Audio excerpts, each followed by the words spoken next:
historiador conhecido como Tertuliano, ele vai dizer que no primeiro período da igreja, a igreja era tão forte dentro dos seus testemunhos que as almas eram alcançadas, pastor. Não era através de pregação, não.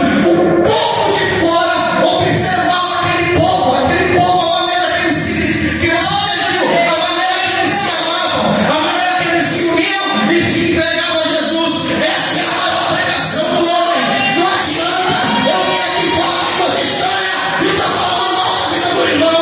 Não adianta eu estar pulando no poder, correndo de leãozinho e estar dando nó, mentiroso, nó cego. Deus tem uma palavra para a igreja nesta noite.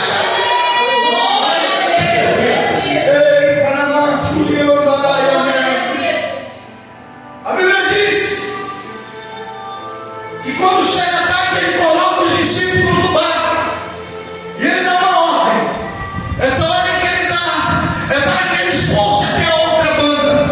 Cristo dá uma missão aos seus discípulos.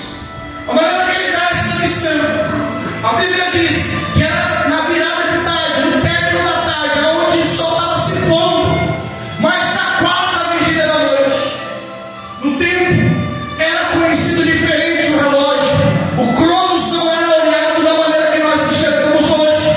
A noite era dividida por 4 vigílias. A primeira vigília da noite ela começava do pôr do sol até as 9 da noite.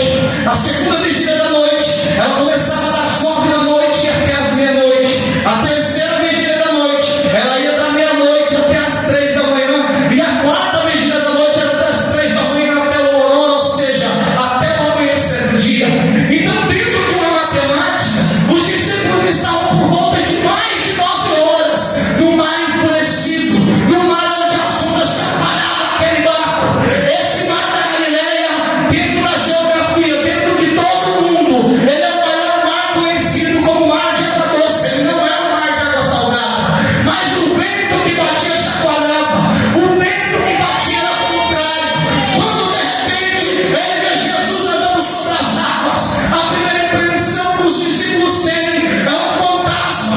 Eles ficam de medo, mas Jesus se aproxima e fala: calma, igreja, calma, círculo de oração, calma, irmão, calma, diácono, calma, pastor, sou eu, não tem mais.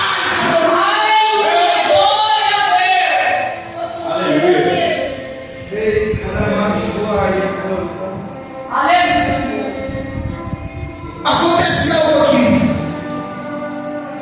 Eu já disse nesta noite que houve 3 eventos. O primeiro evento foi a morte de João. João ele era um pregador, a qual ele denunciava o pecado. Todo homem que tem esse chamado até os tempos atuais, ele sofre muito. João não era diferente. Herodias, mulher de Herodes, trai Filipe, teu irmão, toma a mulher dele para si, e ele passeia sobre a região do deserto onde João Batista batizava. Quando João